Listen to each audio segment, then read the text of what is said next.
Il y a quelqu'un, 6e semaine, 4e jour. J'y suis pour le mois du futur.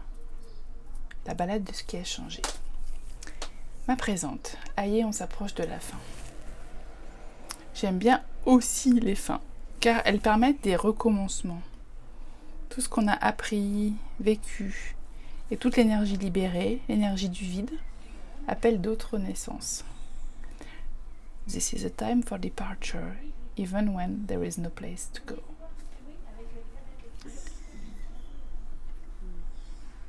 Mais on n'y est pas encore. Mets tes pas dans les pas de la toi d'alors. Aujourd'hui, j'aimerais t'inviter à une balade dans un endroit où tu allais souvent, avant, et où tu ne vas plus tellement, ou plus du tout. Chez moi, nous avons nos balades préférées pendant un temps, et puis on en change. Pendant plusieurs années, j'ai accompagné mes filles à l'école, puis au métro. Et à présent, je ne le fais plus. Les chemins que je prenais tous les jours ont évolué. Tout à l'heure, j'étais dans Paris, et je me suis retrouvée au bas de l'immeuble de mon amoureux d'il y a 30 ans. Il me faisait coucou de son balcon quand je rentrais chez moi pendant la nuit. Si tu peux, saisis une occasion pour revisiter un endroit où tu allais beaucoup avant. Il y a un mois, il y a un an, il y a 10 ans, il y a 30 ans. Et marche de ce côté-là. Ça peut aussi être tout près de chez toi. Puis repense à celle que tu étais. Peut-être pas celle que tu étais alors lorsque tu marchais dans cet endroit, mais plus simplement, repense à celle que tu étais lorsque le programme Compagnon a commencé. Pour certaines, le programme Compagnon a commencé le 15 mai, quand on a commencé les propositions. Pour d'autres, il a commencé dès l'inscription, quand tu as commencé à te projeter, ou bien, même avant, quand le sujet de la présence s'est mis à te titiller. Pour moi, le programme a commencé le 27 février, quand je me suis cassé le bras et que ma présence au monde a été radicalement transformée. Je te propose, lors de cette balade, de faire le point sur ce qui a changé depuis que le Pro-Comp a commencé pour toi. Ce qui a changé dans le monde autour de toi et que tu as remarqué. Ce qui a changé dans ton environnement immédiat et qui t'impacte. Ce qui a changé pour toi, en toi, comment toi, tu t'es senti transformé. Peut-être aussi as-tu connu des eureka, des prises de conscience importantes au cours de ces quelques semaines ou mois. C'est le moment d'y penser. Bien sûr, tu peux t'arrêter pour écrire, mais surtout regarde en face ces changements. Médite-les, médite comme ils t'ont impacté, comment ils vont transformer ta vie.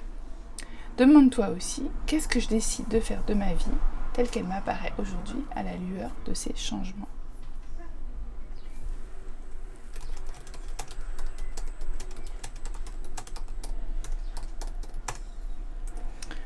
Alors moi, je suis partie marcher avec Hush dans le petit passage que nous empruntions tout le temps. Ça faisait au moins 6 mois que je ne l'avais pas pris. Pourtant, je l'aime bien ce petit passage. Il est charmant, avec toutes ses maisons différentes, son cerisier, son palmier, son camion de l'armée désaffectée, les lions un peu kitschou qui servent de pignons. Il y a un jardin aussi plein de bestioles décoratives. Et puis, il est pratique ce passage parce que je peux lâcher Hush sans craindre les voitures. Pour accéder au passage, nous devons monter l'escalier, puis descendre le pont qui enjambe la voie ferrée. Puis, au retour, monter et redescendre un autre escalier pour revenir à la maison. Pendant que je marche, je constate qu'il fait chaud. C'était encore l'hiver quand je me suis cassé le bras. Le printemps s'annonçait, il faisait super beau, mais techniquement, c'était l'hiver. Je constate que je n'ai presque plus mal au bras, après le traumatisme du choc de l'accident, puis le fait d'avoir appris à vivre avec un bras en moins, puis le nouveau traumatisme d'enlever la telle qui me protégeait si bien, puis apprivoiser mon kiné et vivre la rééducation, ça y est, je sens que je vais mieux. J'ai adoré écrire de la main gauche pendant 3 semaines, et puis au bout de 3 semaines, la lenteur m'a été insupportable. Je pense à mes 2 filles qui ont mené leurs examens et leurs diplômes et leurs recherches de poursuite d'études de main de maître. Et je pense à nous, leurs parents, qui les avons accompagnés chacun avec sa disponibilité et ses talents. Je me souviens de comment le projet de ce programme a germé en moi. Le reste est flou. Tout le travail que je fais depuis mars, pour élaborer à partir de l'idée première. Mais j'étais et je suis encore tellement heureuse de construire une proposition avec ce que j'ai redécouvert à l'occasion de ma blessure au bras, le trésor que c'est que la présence. Au cours de cette période, en tout cas au début, Nicolas m'a beaucoup chouchouté. J'ai eu plusieurs eureka. L'un d'eux est que je ne voulais plus travailler ainsi comme je travaillais avec la boîte de formation qui me donnait plein de boulot. J'ai tellement aimé cette boîte et puis de moins en moins. Je me sentais comme un pion dans leur machine.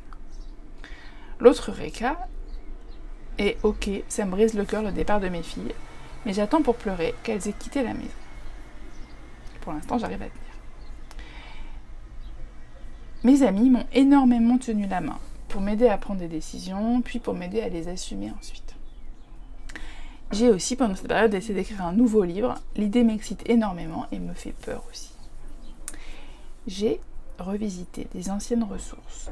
Par exemple, j'ai relu, ou je suis en train de relire, 2 bouquins adorés, Keep Going de Austin Kleon et The Practice de Seth Godin.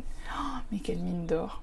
J'ai rouvert des carnets à moi, remplis d'énigmes et de listes de j'aimerais, dont certains j'aimerais qui datent de 2020 sont toujours d'actualité, mais d'autres ont été exaucés. Et ça, c'est trop bon de voir. Oh! Quelle joie de les retrouver et de les relire, et quel pain sur la planche encore. Et maintenant, que vais-je faire de cette One Wild Precious Life une fois que j'ai regardé tous les changements qui se sont produits au cours de ces 4 derniers mois? Je n'en sais rien encore. Je vais laisser le temps aux informations que j'ai reçues de décanter. Et déjà, ça me fait du bien, tellement de bien de regarder en face tout ce qui s'est passé. Je m'appuie sur la réalité des changements qui se sont produits dans ma vie, et ensuite je vais pouvoir imaginer la suite avec des informations bien clarifiées. Et donc ma présente, c'est à ton tour. Qu'est-ce qui a changé dans ta vie et en toi, pour toi, depuis ton début du programme Compagnon? Par marcher et méditer tous ces changements petits et grands. Si possible, par marcher dans un lieu du passé. Mais si pas possible, ta balade de tous les jours fera tout à fait l'affaire. Tandis que tu marches, évalue les secousses que ces changements et prises de conscience ont générées en toi. Puis laisse décanter en confiance, dans la confiance que la vision éclaircie de la réalité en mouvement va t'aider à prendre les justes décisions pour ta vie. Je t'embrasse, te souhaite une bonne journée et te dis à demain pour notre dernière petite proposition.